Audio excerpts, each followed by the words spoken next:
کام دے گا۔ تو دینی مجلس جو ہوتی ہے لوگوں کے فائدے سے خالی نہیں ہوتی، یا کم سے کم اس مجلس کے اندر جو برکتیں نازل ہوتی ہیں، جیسا کہ ہم نے حدیث آپ کے سامنے بیان کی بخاری اور مسلم کی، اس سے تو انسان خالی نہیں ہوگا۔ اس کا جو اثر ہوتا ہے وہ یہ ہے کہ دیکھیے، انسان فطری طور پر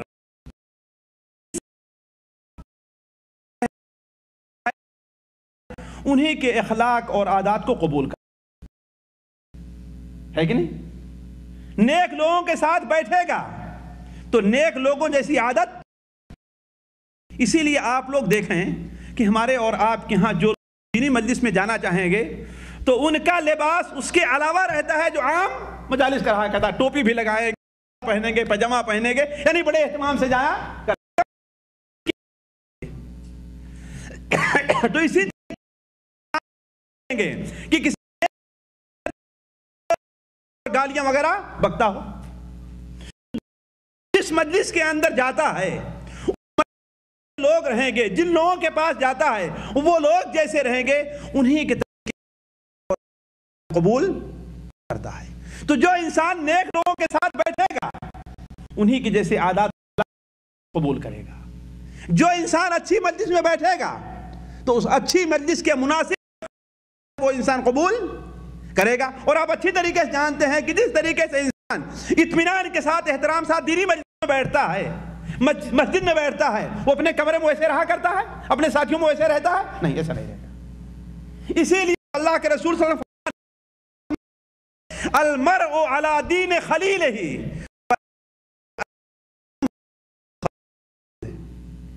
انسان کا مذہب جو ہوتا ہے کا مذہب ہوا کرتا ہے۔ بسا اوقات جانتے ہیں دو دوست جو ہیں ہے نا، ایک قسم کا کپڑا بھی پہنیں گے، ایک قسم کا جوتا بھی لیں گے، ایک قسم کا بلکہ گھر بھی بنواتے ہیں لوگ، دو دوست جو رہا کرتے ہیں، ہے کہ نہیں؟ تو المرء علی دین خلیلہ، آدمی اپنے دوست کے مذہب پر ہوا کرتا، دین پر ہوا کرتا ہے۔ فَلْيَنْظُرْ أَحَدُكُمْ مَنْ يُخَالِلْ، اس لیے چاہیے کوئی انسان دیکھے کہ وہ کس قسم کی مجلسیں اختیار کر رہا ہے۔ فَلْيَنْظُرْ أَحَدُكُمْ مَنْ يُخَالِلْ، دیکھے کس سے وہ دوستی کر رہا ہے۔ تیسرا فائدہ یہ ہوتا ہے کہ نیک لوگ، اور یہ بہت بڑا فائدہ ہے اگرچہ ہم اس سے غافل ہیں، ذرا سوچیں گے، بہت عظیم فائدہ ہے کہ نیک لوگوں کی صحبت اختیار کرنے والا انسان ان کی دعاؤں سے محروم نہیں رہا کرتا۔ ان کی دعا زندہ ہے پھر بھی ان کی دعا اس کے ساتھ ہے، اگر انسان مر جاتا ہے پھر بھی اس کی دعا اس کے ساتھ رہا کرتی ہے۔ اگر حقیقت میں وہ نیک آدمی ہے تو اپنے ساتھیوں کے لیے، اپنے دوستوں کے لیے، اپنے ساتھ اٹھنے بیٹھنے والوں کے لیے وہ دعائیں کرتا ہے، ان کے سامنے بھی دعائیں کرتا ہے اور الگ ہوتا ہے۔ اور ظاہر بات، جو انسان جتنا نیک ہوگا اس کی دعا کی اتنی زیادہ اہمیت اللہ تعالیٰ کے نزدیک ہوگی، اس لیے کہ جو انسان اللہ کو جتنا زیادہ پیارا ہوگا، جتنا پیارا ہوگا، اللہ تعالیٰ اس کی دعا بھی اتنے ہی حساب سے قبول فرمائے گا۔ اور اللہ کے رسول صلی اللہ علیہ وسلم کا یہ تو فرمان ہے صحیح مسلم شریف میں کہ دعوت المسلم مستجابۃ لاخیہ بظہر الغیب، ایک مسلمان اگر کسی مسلمان کے پیٹھ پیچھے اس کے لیے دعا کرتا ہے تو اللہ تعالیٰ اس کی دعا قبول کر لیتا ہے، اس کی دعا قبول کرتا، اس کی دعا کو واپس نہیں کرتا۔ اور یہی نہیں بلکہ اس کے سر پر ایک فرشتہ آ کر کھڑا ہوتا ہے اور کہتا ہے جو دعا تم اپنے بھائی کے لیے کہہ رہے ہو اس کے اوپر میں آمین کہہ رہا ہوں، اور جو کچھ تم نے اس کے لیے دعا کی ہے یہ تمہیں بھی حاصل ہونے والا ہے، یہ چیز تمہیں بھی حاصل ہونے والی ہے۔ تو نیک لوگوں کے ساتھ بیٹھنے والے کبھی بھی ان کی دعاؤں سے محروم نہیں رہا کرتے۔ اسی لیے عبید اللہ ابن حسن ایک بزرگ ہیں، انہوں نے ایک بار اپنے ساتھیوں کو وصیت کی کہ دیکھو تم لوگ زیادہ دوست بناؤ، تم لوگ زیادہ دوست بناؤ، لیکن تمہارے دوست کیا ہوں؟ نیک اور صالح ہوں۔ کیوں؟ اس لیے کہ تمہاری زندگی کا کوئی بھروسہ نہیں ہے، اگر تمہاری موت آ گئی تو وہ تمہارے لیے دعائیں کیا کریں گے۔ میں تاریخ بغداد کے اندر ایک واقعہ پڑھ رہا تھا کہ ایک مشہور قاری ہیں طیب بن اسماعیل. طیب بن اسماعیل ان کی کنیت ابو حمدون ہے. ان کی کنیت ابو حمدون ہے. ان کے بارے میں آتا ہے کہ ان کے پاس ایک کاپی تھی. ایک کاپی تھی جس کے اندر 300 ان کے دوستوں اور ساتھیوں کے نام لکھے ہوئے تھے. ذرا دیکھیں اللہ کے جو نیک بندے ہوتے ہیں ان سے دوستی کرنے والا انسان کبھی بھی گھاس خسارے اور گھاٹے میں نہیں رہتا ہے. ان کی کاپی کے اندر 300 ایک دو نہیں 300 ساتھیوں کے نام تھے. اور رات کو جب سونے جایا کرتے تھے تو سونے سے پہلے چراغ جلایا کرتے تھے اور چراغ جلا کر کے وہ کاپی کھولا کرتے تھے. 300 میں سے ہر ایک کا نام لے لے کر کے ان کے لیے دعائیں کرتے تھے. اس کے بعد جا کر کے وہ سویا کرتے تھے. ایک بار ایسا ہوا کہ تھکان تھی یا کیا ہوا, غفلت میں ہوئے اور دعا نہیں کی اور سو گئے. دعا نہیں کی, سو گئے. تو خواب میں ایک شخص آتا ہے اور ان سے کہتا ہے, اے ابو حمدون, آج آپ نے اپنا چراغ نہیں جلایا. آج آپ نے اپنا چراغ نہیں جلایا. کیا مطلب ہے؟ یعنی اپنے ساتھیوں کے لیے آپ نے دعا نہیں کی. فوراً بیدار ہوئے, چراغ جلایا, اپنی کاپی کھولی اور ایک ایک کا نام کے لیے دعائیں کی اور پھر سو گئے. تو نیک لوگوں کا ساتھ اختیار کرنے کا فائدہ یہ ہے کہ انسان ایک مومن, نیک اور صالح مومن کی دعاؤں سے محروم نہیں رہتا ہے. اسی طریقے سے ساتھیوں, اس فائدے کے اوپر بھی آپ غور کریں کہ نیک لوگوں کی جو دوستی ہوا کرتی ہے وہ دوستی صرف دنیا تک محدود نہیں ہے. دنیاوی دوستی جتنی ہے ساری اسی دنیا میں رہ جائے گی, آگے نہیں جائے گی. لیکن نیک لوگوں کی دوستی جو ہے وہ اسی دنیا تک محدود نہیں ہے بلکہ آخرت میں بھی کام آنے والی ہے. آپ پوچھیں گے اس کی دلیل کیا ہے؟ اس کی دلیل قرآن مجید کے اندر موجود ہے. سورہ زخرف کے اندر. سورہ زخرف کس پارے میں ہے؟ سورہ زخرف کس پارے میں ہے؟ 25ویں پارے میں. 25ویں پارے میں ہے. اللہ تبارک و تعالی ارشاد فرماتا ہے, الاخلاء یومئذ بعضهم لبعض عدو الا المتقین یا عبادی لا خوف علیکم اليوم ولا انتم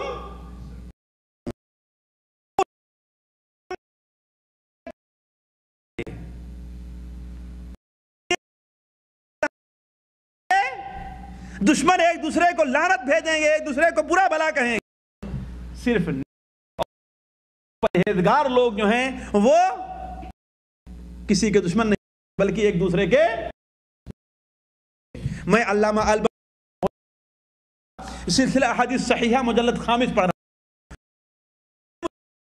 رہا ہے, اپیل کیا ہے اور میں اس حدیث کو اسی وقت نوٹ کر لیا. رسول صلی اللہ علیہ وسلم نے ارشاد فرمایا کہ جس وقت مسلمان جہنم کی آگ سے نجات پا جائیں گے, جس وقت مسلمان جہنم کی آگ سے نجات پا جائیں گے, وہ کب؟ جبکہ پل صراط پر ہو جائے گا. تو جب تک کوئی آدمی پل صراط پر سے گزرتا نہیں ہے اسے جہنم سے نجات پانے کا کوئی ٹھکانہ نہیں ہے. لیکن جہاں پل صراط پر سے گزر جائیں گے تو اس کا مطلب ہے کہ اب جو ہے دنیا اب دوبارہ جہنم کے اندر نہیں جائیں گے. تو پل صراط پر سے گزر کر کے جب جنت میں داخل ہو جائیں گے تو اللہ کے رسول صلی اللہ علیہ وسلم نے ارشاد فرمایا کہ وہ مومن لوگ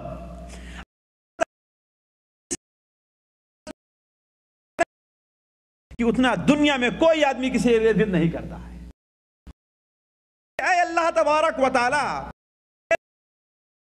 دنیا میں میرے ساتھ رہتا تھا, میرے ساتھ اٹھتا بیٹھتا, نماز پڑھتا تھا, لیکن آج میں دیکھ رہا ہوں کہ آپ نے اسے دوسرا آئے گا, اے اللہ تبارک و تعالی میرا فلاں ساتھی میرے ساتھ اٹھتا بیٹھتا تھا, میرے ساتھ حج پر گیا تھا, میرے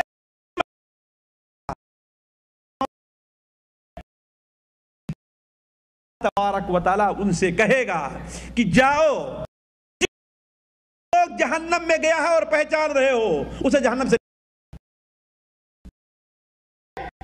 نکال لے آؤ. جس کے دل میں کھجور کی گٹھلی کے برابر ایمان ہے, آخر میں جس کے بعد دل میں ذرہ برابر بھی ایمان ہو اور اسے تم پہچان رہے ہو, جاؤ. دیکھا اپنے ساتھیوں, نیک لوگوں کا ساتھ اور ان کی صحبت جو ہے دنیا میں نہیں بلکہ دینے والی طریقے سے کہ نیک لوگوں کو دیکھ کر تو کوئی برا کام نہیں کرتا، وہ اللہ کو کا ذکر ہی کرتا ہے اور اللہ تعالیٰ کو یاد کرتا ہے کہ نہیں؟ اللہ کو یاد کرتا ہے۔ اللہ کے رسول صلی اللہ علیہ وسلم فرمان ہے کہ اولیاء اللہ اذا رؤوا ذکر اللہ، اللہ کے بندے نیک بندے وہ ہیں جب انہیں دیکھے انسان تو اللہ تعالیٰ یاد آتا ہے۔ نیک مجلس لوگوں میں رہیں گے، آپ وہ نماز پڑھتے ہیں تو آپ بھی نماز پڑھیں گے، وہ اللہ کا ذکر کر رہے ہیں تو آپ بھی اللہ تعالیٰ کا ذکر کریں گے، کہہ لیں گے۔ اسی طریقے سے چھٹا فائدہ یہ ہے کہ نیک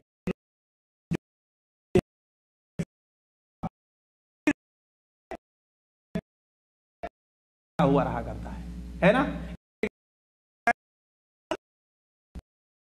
اور ظاہر بات ابھی آپ کے سامنے وہ حدیث ہم نے رکھی کہ جہاں لوگ بیٹھ کر کے ذکر کرتے ہیں تو اللہ تعالیٰ کے فرشتے وہاں پر حاضر ہو جایا کرتے ہیں۔ ایک دوسری حدیث جو مسلم شریف کے اندر ہے، حضرت ابو ہریرہ سے مروی ہے کہ اللہ کے رسول صلی اللہ علیہ وسلم نے ارشاد فرمایا مجتمع قوم فی بیت من بیوت اللہ، کسی بھی مجلس کے اندر، گھر کے اندر، اللہ تعالیٰ گھر میں جب اللہ تعالیٰ کے بندے اکٹھا ہوتے ہیں تو کیا ہوتا ہے؟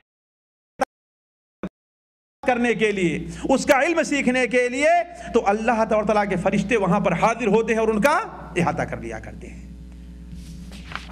اب آگے چل کر کے تھوڑا سا یہ دیکھیں کہ برے لوگوں کی صحبت کا اثر ہمارے اوپر کیا ہے اور اس سے ہمیں کیا نقصان پہنچتا ہے۔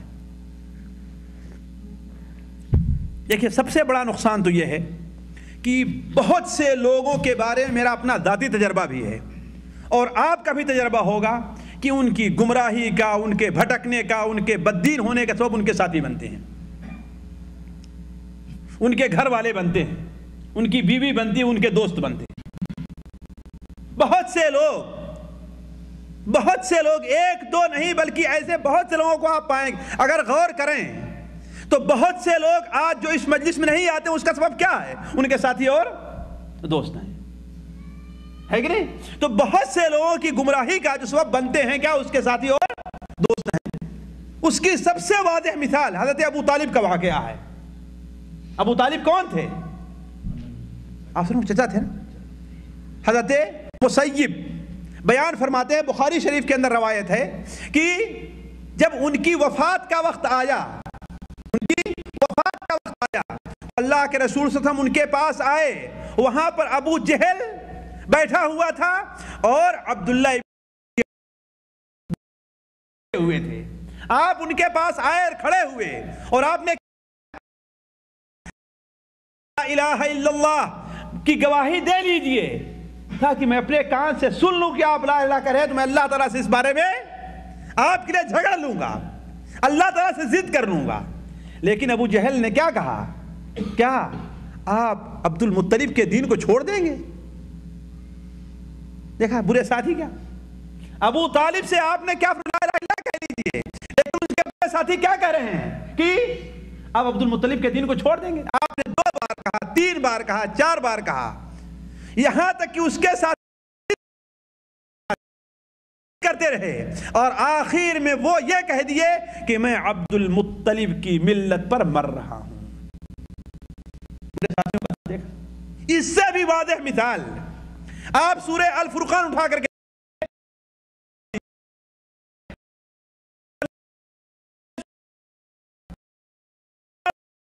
بعد اللہ تعالیٰ ارشاد فرماتا ہے وَيَوْمَ يَعَضُّ الظَّالِمُ عَلَى يَدَيْهِ يَقُولُ يَا لَيْتَنِي اتَّخَذْتُ مَعَ الرَّسُولِ سَبِيلًا يَا وَيْلَتَا لَيْتَنِي لَمْ أَتَّخِذْ فُلَانًا خَلِيلًا لَقَدْ أَضَلَّنِي عَنِ الذِّكْرِ بَعْدَ إِذْ جَاءَنِي وَكَانَ الشَّيْطَانُ لِلْإِنسَانِ خَذُولًا۔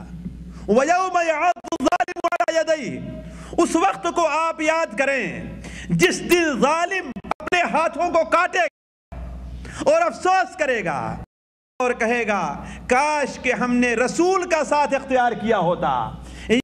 لیتنی لم اتخذ فلانا خلیلا، ہائے افسوس، کیا کہے گا؟ یا ویلتا، ہائے افسوس، لیتنی لم اتخذ فلانا خلیلا، کاش کہ وہ کیا قصہ ہے یہ کون سا شخص ہے جس کے بارے میں آیت نازل ہوئی ہے؟ تفسیر کی کتابوں سے پتہ چلتا ہے کہ عقبہ ابن ابی معیط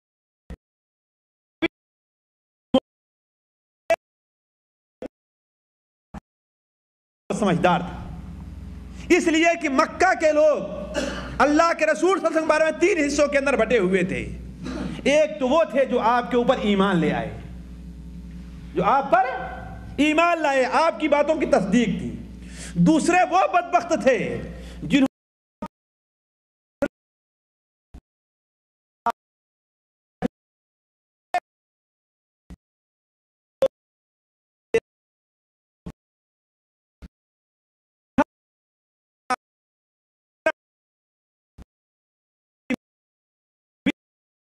معیط بھی تھا، عقبہ ابن ابی معیط بھی تھا۔ ایک بار ایسا ہوا کہ آپ نے اس کے سامنے اسلام پیش کیا تو اس نے کہا ٹھیک ہے میں اس پر غور کروں گا۔ بعض روایات میں آتا ہے کہ اس نے آپ کو دعوت دی معیط نے، تو آپ نے کہا میں تمہاری دعوت اس وقت تک قبول کرنے والا نہیں ہوں جب تک کہ تم لا الہ الا اللہ محمد الرسول اللہ کا اقرار نہ کر لو گے۔ اس نے کہا ٹھیک ہے آپ میری دعوت قبول کر لیجیے، میں اس کے اوپر غور کروں گا، میں اس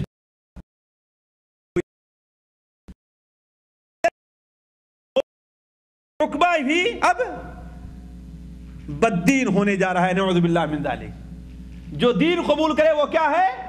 بددین ہو جاتا ہے کہ نہیں؟ تو عقبہ ابن ابی معیط کیا کہ وہ بددین ہو گیا ہے۔ اس کا ایک دوست تھا جو سفر پر گیا ہوا تھا۔ دیکھیے یہ ہے کہ ہاں کہ کاش کہ ہم نے فلاں شخص کو اپنا دوست نہ بنایا ہوتا۔ وہ فلاں شخص کون ہے؟ کہ وہ شخص سفر پہ گیا ہوا تھا، رات کو جب واپس آتا ہے تو اپنی بیوی سے پوچھا کہ ہاں بھائی فلاں کا کیا حال ہے، فلاں کا کیا حال ہے، فلاں کا کیا حال ہے، اور کہا کہ محمد اللہ علیہ وسلم کہ دین کا کیا معاملہ ہے؟ اس نے کہا کہ وہی برا حال ہے۔ اچھا کہا پھر میرا دوست، آدمی پوچھتا ہے نا اپنے بچوں سے کہ میرے فلاں ساتھی، میرے فلاں ان کا کیا حال ہے نا، تو کہا میرے دوست کا کیا حال ہے؟ کہا آپ کے دوست کے بارے میں تو لوگ کہتے ہیں کہ وہ بددین ہو گیا ہے۔ وہ کیا ہے؟ بددین ہو گیا ہے۔ صبح کو عقبہ نے جب سنا کہ میرا دوست سفر سے آیا ہے تو اس سے ملاقات کرنے کے لیے آئے۔ اب جب اس سے ملاقات کرنے کے لیے آتا ہے تو عقبہ کی طرف رخ اٹھا، منہ اٹھا کر کے دیکھتا بھی نہیں ہے، وہ اس طرف چہرہ بھی نہیں کر رہا ہے، اس کے سلام کا جواب بھی نہیں دے رہا ہے۔ عقبہ نے کہا کہ یہ کیا بات ہے بھائی، ہم سے کون سی غلطی ہوئی؟ کہا کہ نہیں چلو تم بددین ہو گئے ہو۔ تو کہا کہ اچھا مکہ کے لوگوں نے اپنی چال چلی ہے۔ کہا کون کہتا ہے میں بددین ہوا؟ کہا کہ سنا تو ہے تم بددین؟ کہا قطعاً نہیں۔ کہا یہ بتاؤ تمہیں کون سی چیز ہم سے راضی کرے گی؟ کہا کہ چلو اگر محمد اللہم صلی اللہ علیہ وسلم ان کے چہرے کے اوپر تم تھوک دو گے نعوذ باللہ من ذالک تو میں مان لوں گا کہ ہاں تم بددین نہیں ہوئے ہو۔ عقبہ نے کہا یہ کون بڑی بات ہے، لوگ ان کے اوپر گندگیاں پھینکتے ہیں، لوگ ان کے اوپر اجھڑیاں پھینکتے ہیں، لوگ ان کو گالی دیتے ہیں، اگر ہم نے تھوک دیا تو کیا برا کیا؟ چنانچہ وہ آپ صلی اللہ علیہ وسلم کے پاس جاتا ہے بدبخت آپ کے سامنے اور آپ کے چہرے مبارک پر تھوک دیتا ہے۔ آپ صلی اللہ علیہ وسلم نے کچھ نہیں کہا، حالانکہ اس بدبختوں کو کیا معلوم تھا کہ یہ تو وہ چہرہ ہے جسے چھونے کے لیے فرشتے بھی ترستے ہیں۔ وہ کیا جانے کہ اس چہرے کی کیا قدر ہے، اس چہرے کی قدر وہ بدبخت کیا جانے۔ چنانچہ آپ صلی اللہ علیہ وسلم نے اپنے دستے مبارک سے تھوک کو صاف کیا اور کہا کہ اے عقبہ اگر مکے کے پہاڑوں سے باہر تجھے میں پا گیا تجھے قتل کر دوں گا، تجھے میں قتل کر دوں گا۔ یہ بات آئی اور گزر گئی۔ کس کو معلوم تھا کہ محمد اللہ اتنی طاقت ہونے والی ہے کہ ہاں عقبہ کو جو مکے کا سردار مانے اسے قتل کریں گے۔ چنانچہ سال گزر گئے، 2 سال گزر گئے، سالوں گزر گئے۔ آپ سب ہجرت کر کے کہاں چلے آئے؟ مدینہ منورہ آ گئے۔ مدینہ منورہ آنے کے بعد بھی آپ کو ان لوگوں نے چین سے رہنے نہیں دیا، یہاں تک کہ غزوہ بدر کا معرکہ پیش آیا۔ غزوہ بدر میں جب آنے کے لیے عقبہ ابن معیط سے لوگوں نے میں تو نہیں جاؤں گا، اس لیے کہ محمد اللہم صلی اللہ علیہ وسلم انہوں نے ہمیں دھمکی دی ہے کہ مکے کی گلیوں سے باہر جہاں مجھے پائیں گے مجھے قتل کر دیں گے. لوگوں نے کہا کہ دیکھو تمہارے لیے یہ سب سے تیز جو سرخ اونٹ ہے وہ تمہارے لیے ہم لوگ مہیا کر. جیت ہوئی کوئی بات ہی نہیں ہے, اگر ہار ہوئی تو تم اس کے اوپر سوار ہو کر کے بھاگ آنا. چنانچہ اس کی بیوی نے کہا کہاں جا رہے ہو تم؟ تمہارے یثربی بھائی نے کہا نہیں ہے, تمہیں دھمکی نہیں دی ہے, تم اپنی جان کو لے کر کہاں جا رہے ہو جان گنوانے کے لیے؟ کر رہے ہیں اس لیے جانا پڑا. چنانچہ بدر کا معرکہ پیش آیا, قتل کیے گئے اور 70 قید کیے, گرفتار ہوئے, اور ان قید ہونے والوں میں ابھی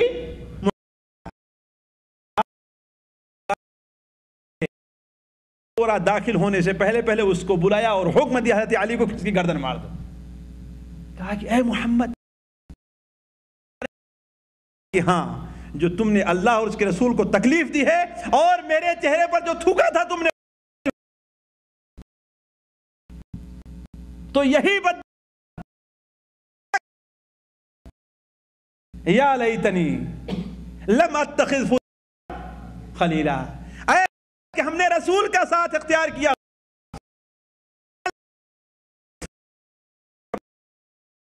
نہ مانا ہوتا. تو ساتھیوں, برے ساتھی جو ان کی دوستی میں پڑھ کر کے لوگ غلط راستہ اور بددینی کا راستہ اختیار کر لیا کرتے ہیں. برے ساتھیوں سے یقیناً پرہیز کرنا چاہیے. دوسرا نقصان برے ساتھیوں کا یہ ہوا کرتا ہے کہ برا ساتھی کوئی بھی ہو وہ چاہے گا کہ جو میرے ساتھ اٹھتا بیٹھتا ہے وہ ویسے ہی رہے. ایک شراب پینے والا کبھی نہیں چاہے گا کہ میرے ساتھ بیٹھا وہ شراب نہ پی, ہے نا. ایک جوا کھیلنے والا کبھی نہیں چاہے گا جو ہمارے کمرے میں بیٹھا وہ ہمارے ساتھ جوا نہ کھیلے. ہوتا ہی نہیں ہوتا ہے.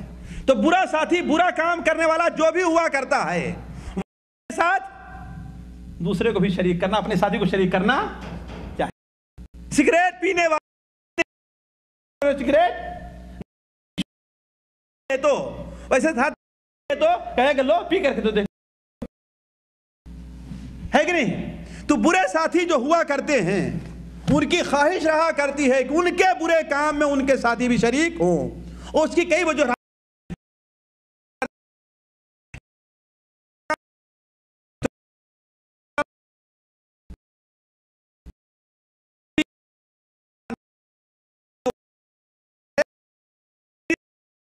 النساء کلہن, زانیہ عورت چاہتی ہے کہ ساری دنیا کی عورتیں زانی بن جائیں, زانیہ بن جائیں, تاکہ اس کے اوپر. تیسرا نقصان یہ ہوتا ہے کہ ساتھیوں بہت کہ جو دوستی اللہ کے لیے نہیں ہوتی دنیا کے لیے ہوتی, عارضی رہا کرتی, وہ پائیدار نہیں رہا کرتی. کسی مصلحت کی بنیاد پر ہے, مثال کے طور پر کاروبار میں فائدہ ہے, دونوں کا فائدہ دونوں کا ساتھ رہے گا, لیکن جہاں وہ فائدہ کم ہونے دونوں کا اختلاف پیدا ہو جائے کرتا ہے کہ نہیں. اگر یہاں نہیں دوستی ختم ہوئی تو کم سے کم قیامت کے دن تو یہ دوستی باقی نہیں رہے گی. یہ دوستی کہاں بچ جائے گی؟ میں بدل جائے گی. جس طریقے سے ہے نا کہ وَيَلْعَنُ بَعْضُكُمْ بَعْضًا, قیامت کے دن ایک دوسرے پر لعن تان کہیں گے, ارے بدبخت تیری وجہ سے ہم نے یہ غلط کام کیا تھا, ارے بدبخت تیری وجہ سے ہم نے کام کیا تھا. میں کبھی بتاؤں گا, ایک مرد عورت ایک بار پکڑے گا, ان کا لمبا قصہ میں آپ کو بتاؤں گا, لمبا قصہ ایک بتاؤں گا. ہوا کہ وہ بدبخت کیا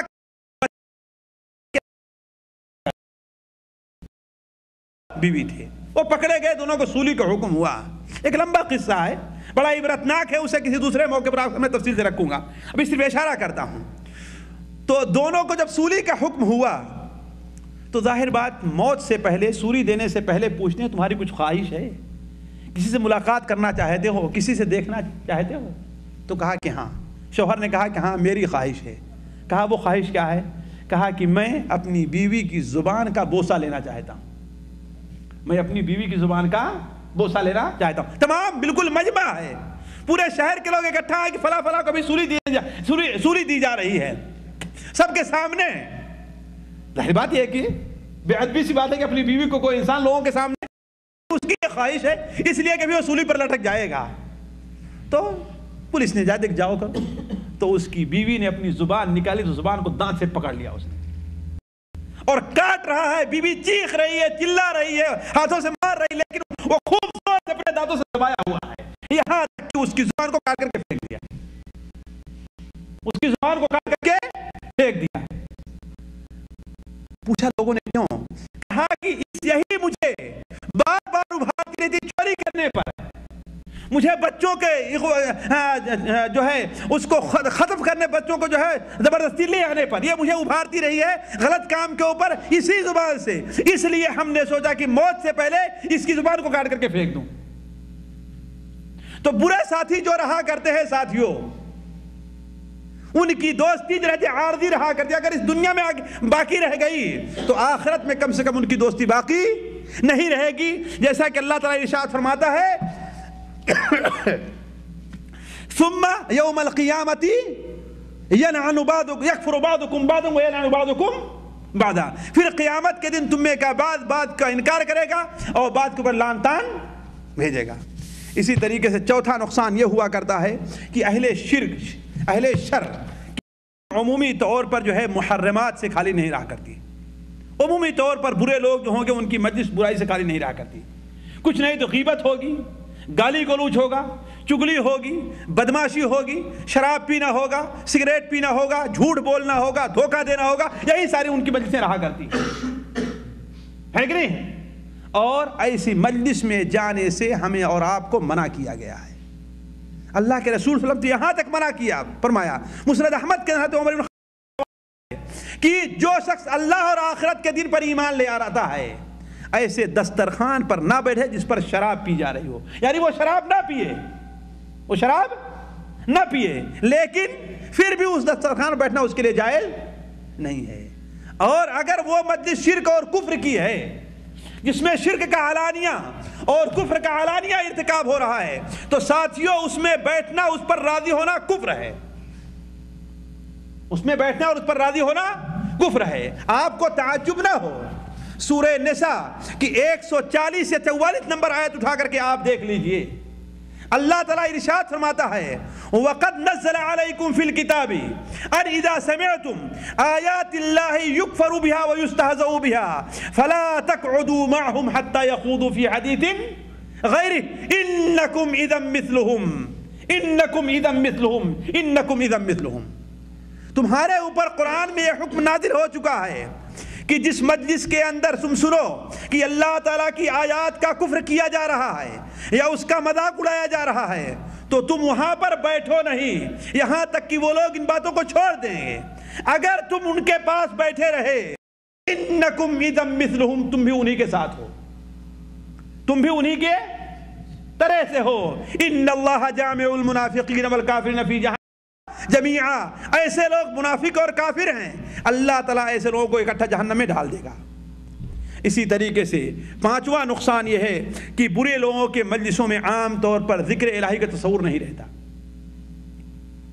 وہاں پر شیطان کا ذکر رہا کرتا ہے, وہاں پر جن کجڑیوں کو, گویوں کو, ناچنے والوں کو ہیروں کا نام دیا ان کا ذکر رہا کرے گا, ہے کہ نہیں ہے. حضرت ابوبکر عمر کا ذکر وہاں پر نہیں ہوتا, ہے کہ نہیں. وہاں پر تو امیتابھ بچن اور دلیپ کمار کا ذکر چلتا رہتا ہے کہ نہیں ہے. وہاں پر نور جہاں کا ذکر ہوگا حضرت عائشہ کا ذکر نہیں ہوگا. ہے بات صحیح کہ نہیں؟ صحیح بات ہے.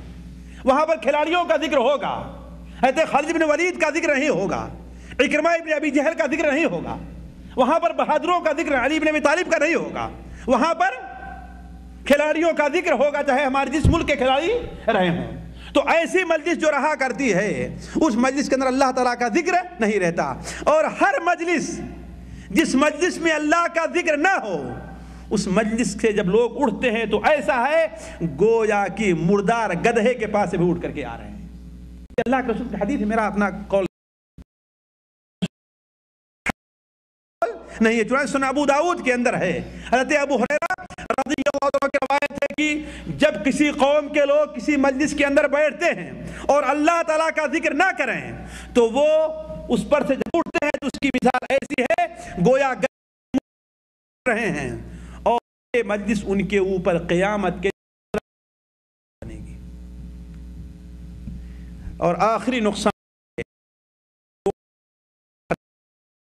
اور بری مجلس ختم بھی ہو تو ساتھیوں یہ دیکھیں کہ اس کی حسرت اور اس کا افسوس ہمیں. ایک آدمی آپ غور کر لیں ہے وہاں سے دور چلا جاتا ہے پھر بھی اس کے ذہن پر کوئی بھی چیز بری دیکھتا ہے انسان, اور جب بھی کسی انسان کے ساتھ کوئی برا کرتا تو وہ برائی اسے فوراً یاد آ جایا کرتی ہے.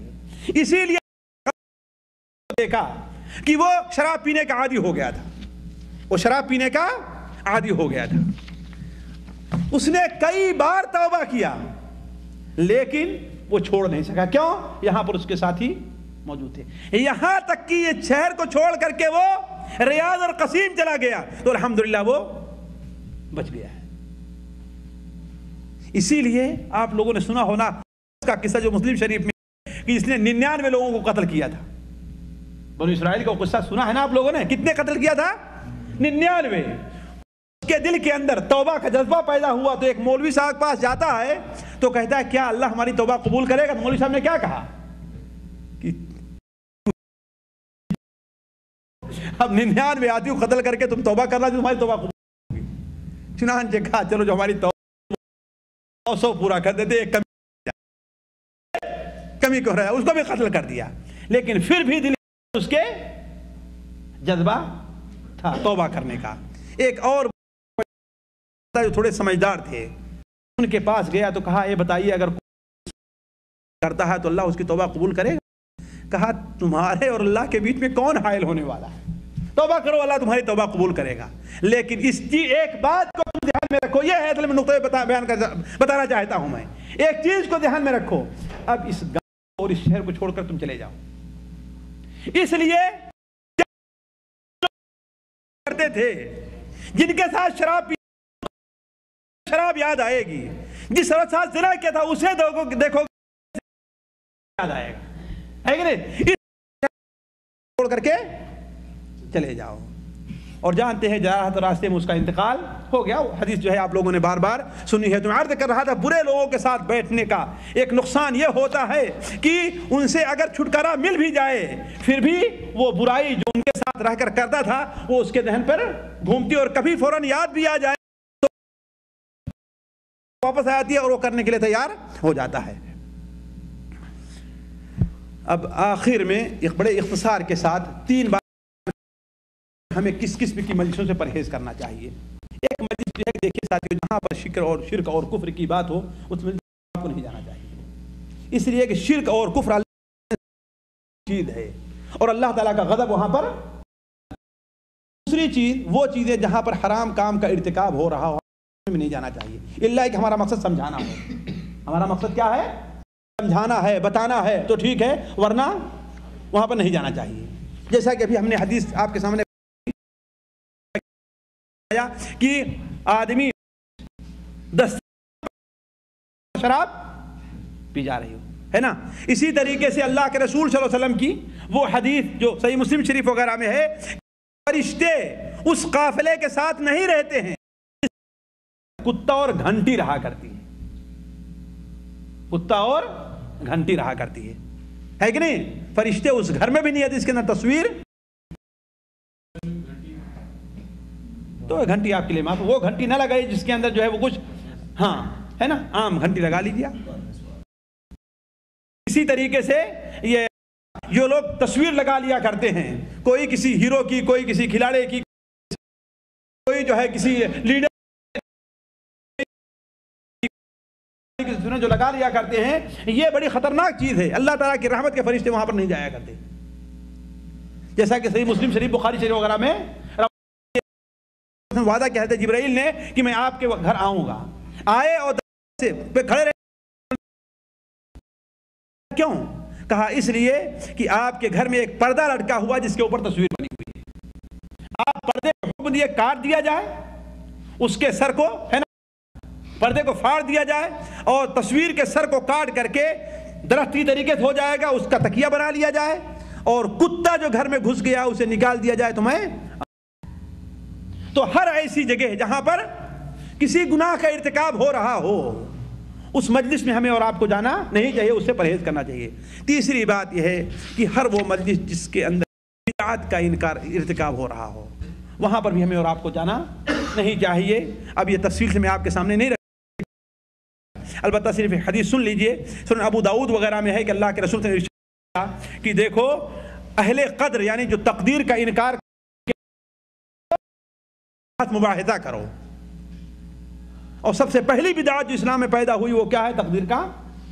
تو بدعتی لوگ جہاں بدعت کا انکار کر رہے ہوں، جس طریقے سے ہمارے ہاں ہزاروں سینکڑوں ہزاروں بلکہ لاکھوں بدعتیں پھیل گئی ہیں، تو جس جگہ انکار ہو رہا ہو، ہمارے ہاں لوگ کچھ روا روی کے اندر جو ہے اور دوستی میں یہ کام کر جایا کرتے۔ مثال کے طور پر کوئی آدمی اپنی سالگرہ کر رہا ہے، اپنا میرج ڈے منا رہا ہے، اپنے بچے کی سالگرہ کر رہا ہے، کچھ لوگ کہتے ہیں کہ بھائی میں اس کو مانتا نہیں، لیکن چونکہ دوست کا معاملہ ہے ساتھ میں جایا کرتے ہیں، ہے نا۔ کچھ لوگ عید میلاد النبی منا رہے ہیں، ظاہر بات ساری چیزیں بدعت ہیں، یہ ساری چیزیں بدعت ہیں، اگرچہ ہمارے ہاں بہت سے لوگ کیا کرتے ہیں۔ تو کیا ہے، جی نہیں کہتا، مانتے نہیں اس کو، لیکن چونکہ ساتھ کا معاملہ ہے کہ نہیں، دوست کا معاملہ ہے، اس لیے چلے جایا کرتے، نہیں قطعاً نہیں جانا چاہیے، ہے کہ نہیں۔ تو وہ مجلس جہاں پر بدعت کا ارتکاب ہو رہا ہو وہاں یہ تین مجلسیں جن سے پرہیز کرنا چاہیے۔ پہلی مجلس کیا ہے؟ شرک اور کفر کی مجلس۔ دوسری مجلس گناہ کا ارتکاب ہو رہا ہو، چاہے چھوٹا گناہ ہو یا بڑا گناہ ہو، جو شخص اللہ اسے چاہیے دسترخوان پر نہ بیٹھے جہاں پر شراب پی جا رہی ہو، ہے نا۔ اور تیسری مجلس کون ہے؟ جہاں پر بدعات کا ارتکاب جا رہا ہو۔ دوستی کے ناطے، ساتھیوں کے ناطے سوچنا یہ چاہیے کہ اللہ اور اس کے رسول کا حکم ہمارے لیے زیادہ اہم ہے، یہ دوستی ہمارے لیے اتنی اہم نہیں ہے۔ یہ اختصار کے ساتھ وہ اور آپ کو کسی کو دوست بنانا ہے، کسی مجلس کے نہ شریک ہونا ہے، تو کس قسم کی مجلسوں سے، کس قسم کے ساتھیوں کو ہمیں کا انتخاب کرنا چاہیے اور کیسے لوگوں سے ہمیں اور دور رہنا چاہیے، اور یہ کہ نیک لوگوں کی مجلس میں حاضری کا کیا فائدہ ہے اور برے لوگوں کی مجلس کے اندر حاضری کے کیا نقصان ہے۔ اللہ تعالیٰ ہمیں اور آپ کو ان باتوں پر عمل کرنے کی توفیق عطا فرمائے۔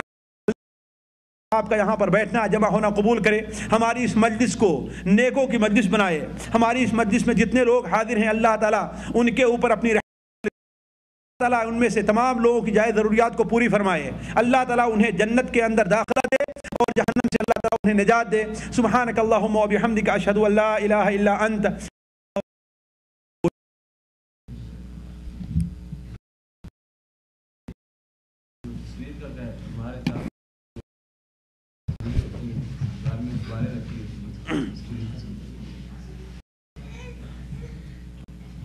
دیکھیے جہاں تک یہ بات صحیح نہیں غلط ہے، اب انسان کو حتی الامکان اس سے کیا ہے پرہیز کرنا چاہیے، اسے چھپا دینا چاہیے، اسے ضائع کر دینا چاہیے، اسے ضائع کر دیا، یا کہ اگر ضروری ہے مجبوری ہے تو اس کو ایک کنارے پر جو ہے یعنی بالکل ظاہر نہ رکھے تصویریں، ایسی دبا دے کہ تصویر جو ہے کھل کر کے سامنے نہ آئے۔ جی یہی حکم جو ہے ان کتابوں کا ہے جو بچے پڑھتے ہیں، اسکولوں سے ملتی ہے نا، ظاہر بات اس کا ہٹانا ہمارے اور آپ کے بس میں تو نہیں ہے کہ نہیں، تو ایسا کہ وہ کسی عام جگہ پر نہ رہیں، اس کو بند کر کے ہے نا بستے میں یا کسی جگہ پر رکھیں تاکہ وہ تصویر لوگوں کے سامنے نہ رہے۔ چلیں آپ لوگ تقسیم کریں اپنا۔